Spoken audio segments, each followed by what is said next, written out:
ನಮ್ಮ ಪುಸ್ತಕದಲ್ಲಿ ನಮ್ಮ ದೇಶದ ಸ್ವಾತಂತ್ರ್ಯ ಹೋರಾಟಗಾರರ ಮನಸ್ಸು ಅಥವಾ ವಿಚಾರಧಾರೆ ಕೊಟ್ಟಿಲ್ಲ. ನಾವು ಏನು ಬೇಡೋ ಅದನ್ನು ಕೊಟ್ಟಿದ್ದೀವಿ, ಆದರೆ ನಮ್ಮ ದೇಶದ ಬಗ್ಗೆ ನಾವು ಜಾಗೃತಿ ಮೂಡಿಸುವಂಥ ಕೆಲಸ ಮಾಡ್ತಿಲ್ಲ. ಸ್ವಾಮಿ ವಿವೇಕಾನಂದರು ಹೇಳ್ತಾರೆ, ನವಭಾರತ ನಿರ್ಮಾಣ ಮಾಡೋಣ ಅಂದರೆ ಹೇಗೆ ಮಾಡಬೇಕು ನಾವು?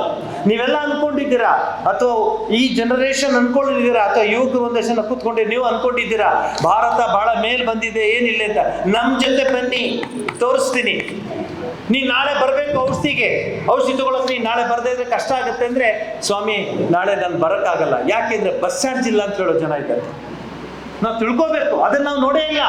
ನಾವು ಬರೀ ಏರೋಪ್ಲೇನು, ಸ್ಯಾನ್ಸೆಕ್ಸು, ಬಾಂಬೆ ಸ್ಯಾನ್ಸೆಕ್ಸು, ಕಲ್ಕತ್ತಾ ಸ್ಯಾನ್ಸೆಕ್ಸು ಇದನ್ನೇ ತಿಳ್ಕೊಂಡಿದ್ದೀವಿ. ಮಾಲ್ಗಳು, ಶಾಪಿಂಗ್ ಮಾಲ್ಗಳೇ ನಮ್ಮ ಜೀವನ ಅಂದ್ಕೊಂಡಿದ್ದೀರಾ? ಬನ್ನಿ. ತಾಯಂದಿರು ತಮ್ಮ ಮಕ್ಕಳಿಗೆ ಕೂಲಿ ಮಾಡಿ ಕಾಲೇಜಿಗೆ ಕಳಿಸ್ಕೊಡ್ತಾರೆ, ಸ್ಕೂಲಿಗೆ ಕಳಿಸ್ಕೊಡ್ತಾರೆ. ಅವ್ರು ಭಾಳ ಚೆನ್ನಾಗಿ ಹೇಳಿದ್ರು, ಗೌರಿಬಿದೂರಿಂದ ಹೆಣ್ಮಕ್ಳು ಬರ್ತಾರೆ ಯೂನಿವರ್ಸಿಟಿಗೆ ಓದಕ್ಕೆ. ಗೌರಿಬಿದೂರಿಂದ ಪ್ರತಿ ದಿವಸ ಬಸ್ಸಲ್ಲಿ ಬರ್ತಾರೆ.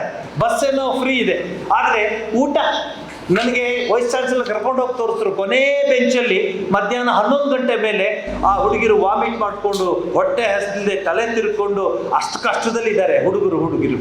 ಯಾಕೆ ಅಂದರೆ, ಸ್ವಾಮಿ ನಮ್ಮಲ್ಲಿ ಈ ಗ್ಯಾಸು ಪ್ಯಾಸು ಅದು ಏನಿಲ್ಲ, ಅಪ್ಪ ಹೊಲಕ್ಕೆ ಹೋಗ್ಬೇಕು, ಅಮ್ಮ ಏನಿದ್ರು ಅದ್ರಲ್ಲಿ ಡಬ್ಬಿಗೆ ಹಾಕ್ಕೊಟ್ಟಿದ್ದಾಳೆ, ಆ ಡಬ್ಬಿಲಿರೋ ಅನ್ನ ನಾನು ಯೂನಿವರ್ಸಿಟಿಗೆ ಸೇರೋವರೆಗೆ ಬಸ್ಸಲ್ಲಿ ಅಲ್ಲಾಡಿ 1 ಗಂಟೆ ಕಳೆದಾಗ ಗಪ್ ಅಂತ ವಾಸನೆ ಬರುತ್ತೆ. ಸ್ವಾಮಿ ಊಟ ಇಲ್ಲ ನನಗೆ ಅಂತ ಹೇಳೋ ಹೆಣ್ಮಕ್ಳು ಎಷ್ಟು ಜನ ಇದ್ದಾರೆ ನೋಡಿದ್ದೀರಾ ನೀವು?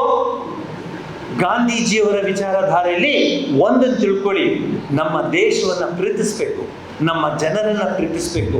ಗಾಂಧಿ ತತ್ವವನ್ನು ಏನಾದರೂ ನಮ್ಮ ಶಾಲಾ ಕಾಲೇಜುಗಳಲ್ಲಿ ಶಿಕ್ಷಣದಲ್ಲಿ ಅಳವಡಿಸ್ಕೊಂಡಿದ್ದರೆ ಇವತ್ತು ನಮ್ಮ ದೇಶ ಶಾಂತಿಯ ದೇಶವಾಗ್ತಿತ್ತು.